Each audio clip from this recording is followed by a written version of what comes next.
Shalom, shalom sahabatku semua, dimanapun Anda berada.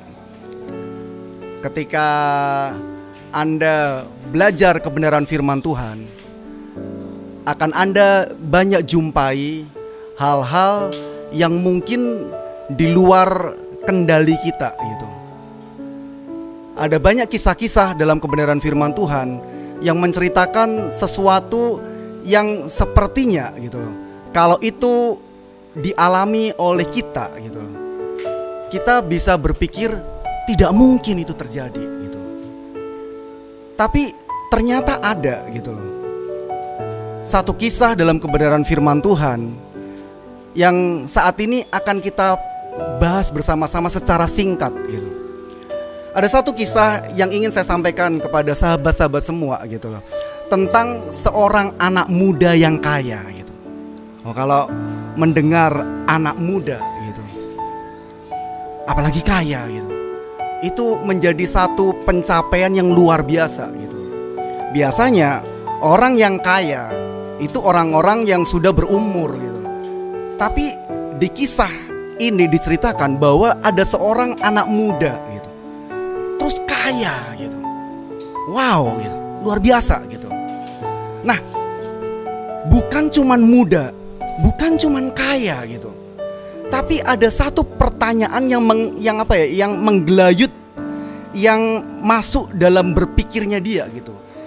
Ketika dia bertemu dengan Yesus, dia bertanya gitu, Yesus, apa yang harus aku lakukan supaya aku memperoleh hidup yang kekal gitu.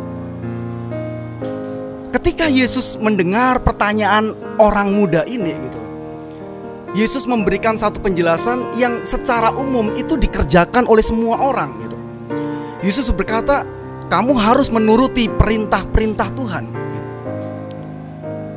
Dan anak muda ini berkata, yes gitu, saya sudah lakukan semuanya itu gitu. Tapi di satu titik kemudian Yesus berkata kepada anak muda ini, kalau begitu, jualah segala milikmu dan bagikanlah kepada orang miskin, lalu ikutlah aku. Di dalam Matius pasal yang ke-19 ayat yang ke-22, sahabat-sahabat bisa baca mulai ayat yang ke-19, 20, 21, 22. Anda bisa baca itu gitu.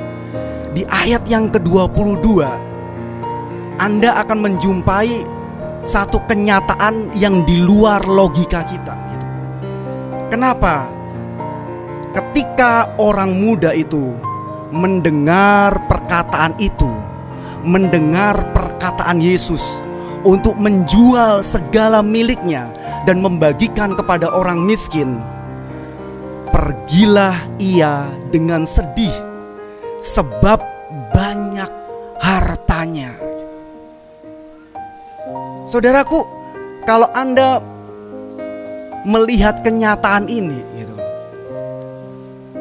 bahwa ketika anak muda yang secara jasmani, secara fisik dia diberkati luar biasa gitu,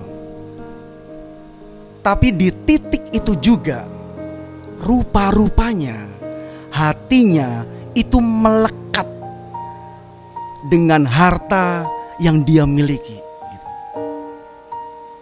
Ketika Yesus melihat hal yang kurang sempurna dari kehidupan anak muda ini, dan Yesus dengan jelas mengungkapkan kepada anak muda ini, Alkitab berkata, anak muda ini sangat sedih.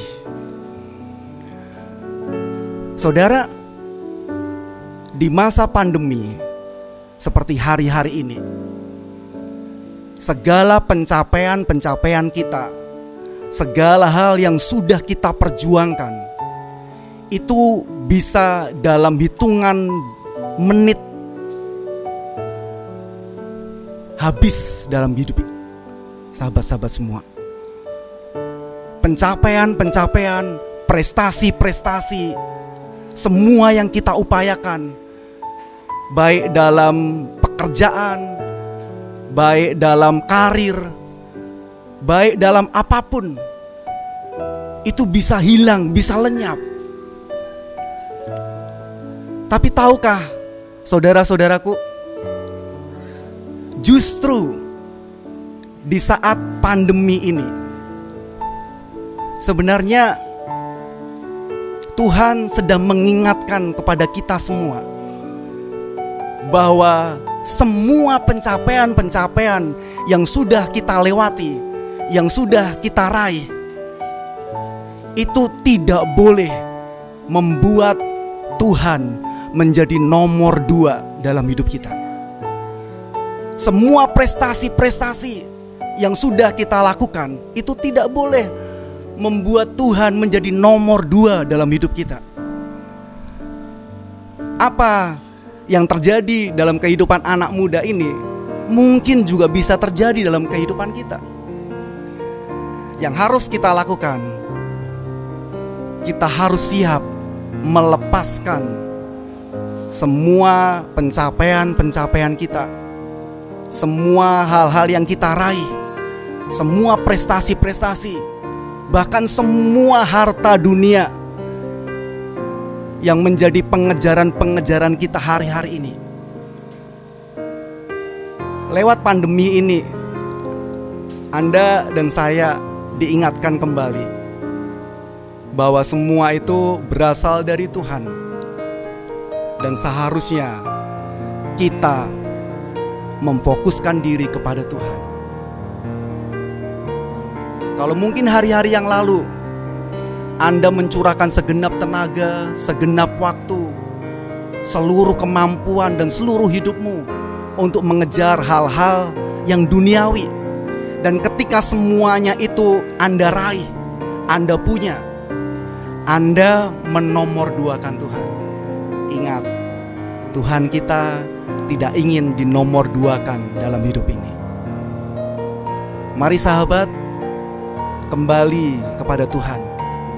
Lewat pandemi, lewat coronavirus ini, ambil pelajaran positif di dalamnya. Bahwa Anda dan saya, kita semua yang sedang mengalami resesi, yang sedang mengalami persoalan, yang sedang mengalami hambatan-hambatan, sebenarnya kita sedang diajak oleh Tuhan untuk kembali fokus kepada Tuhan. Karena sebenarnya Dia itulah sumbernya.